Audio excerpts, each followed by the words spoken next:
ये खबर संस्कारम यूनिवर्सिटी द्वारा प्रस्तुत की गई है। देखिए, अभी मुख्य गुनाहगार को लोग पहचान नहीं पा रहे हैं। वहाँ जब इनकाउंटर हुआ तो स्थानीय पुलिस जरूर साथ में थी, लेकिन यह पुलिस पटना से गई थी, एसटीएफ भेजी गई थी।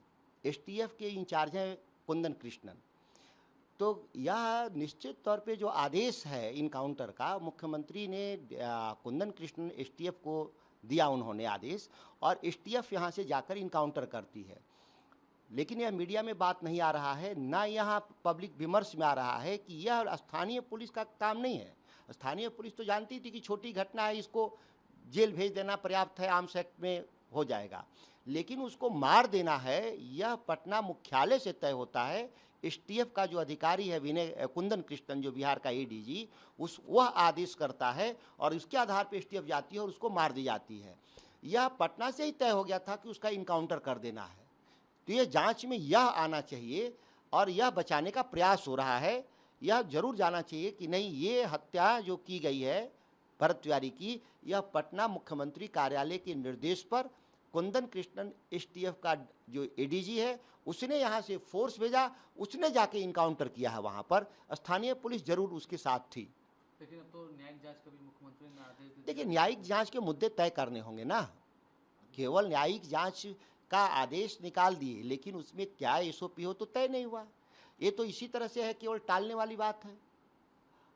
जल्दी यह निर्णय लेना होगा और एक हाई कोर्ट की मॉनिटरिंग में होना चाहिए। नहीं तो ये सरकार में बैठे हुए लोग इस मामले को रफा दफा करना चाहते हैं, क्योंकि जो इनकाउंटर हुआ वरिष्ठ अधिकारियों के कहने पर हुआ है, दबाव में हुआ है। टेंडर मामले में भी है, 2 आईएएस को है, वो निलंबित कर। इस पर हम शाम को चर्चा करेंगे इस विषय पर। लेकिन जिस तरीके से लखनऊ में जो अग्निकांड हुआ उसको लेकर, देखिए क्या है कि सरकार जो चलाने वाले लोग हैं, यह अब विफल लोग हैं। यह केवल दिन भर निगेटिव बातों के जरिए सत्ता में बैठे हुए हैं। सकारात्मक काम के लिए जगह नहीं है। इस तरह से आपने देखा होगा, दिल्ली में भी आग लगा, 20-21 लोग जल के मर गए। वही हाल लखनऊ में हुआ, मर गए लोग। तो ये लगातार देश में जो घटनाएं हो रही हैं, इसके पीछे जो सत्ता में जो डबल इंजन है भाजपा की, ये लोगों को केवल लोगों के आप कह सकते हैं कि लाशों से गुजर कर अब ये लोग सत्ता में काबिज हैं। अब ये सेवा भाव नहीं रहा इनके भीतर। जिस तरीके से वेस्ट बंगाल में हुआ, टीएमसी कई बागी विधायकों छोड़ के सांसद जुड़े, और अब टीएमसी के बागी विधायकों ने, जिनके पास बहुमत है, वो ममता बनर्जी को अध्यक्ष पद से हटा दिया और अरूप राय। देखिए, भाजपा जिस मूड में है, नरेंद्र मोदी, अमित शाह, वह देश के किसी पार्टी को कभी भी पैसे के बल पर तोड़ करके और वो उस पार्टी पर कब्जा करना चाहते हैं। टीएमसी के फंड में जरूर कुछ पैसे थे, 1400 करोड़ रुपए की उम्मीद है कि मुझे होना चाहिए उस पार्टी के पास। तो उसका पार्टी कब्जा करके 1400 करोड़ रुपए निकाल लेंगे लोग, और इस तरीके से फिर दूसरे राज्य में उस पैसे का इस्तेमाल करेंगे। तो राज दर राज इसी तरह से एक लूट है, और लूट करके ये लोग देश में जो सोच रहे हैं कि हम अस्थाई हो जाएंगे, जनता भी देख रही है कौन अस्थाई रहेगा। सत्य यही है कि लोकतंत्र में जनता अस्थाई है। यह एमपी और एमएलए अस्थाई नहीं है, मुख्यमंत्री प्रधानमंत्री अस्थाई नहीं है। जो इस मुगालते भ्रम में है, उनका सभी टूट जाएगा। उद्धव ठाकरे गुट के भी 6 सांसद थे, बाकी वो एकनाथ शिंदे में शामिल। देखिए, कल को खबर आ जाएगी कौन पार्टी टूट गया, महत्व नहीं रखता।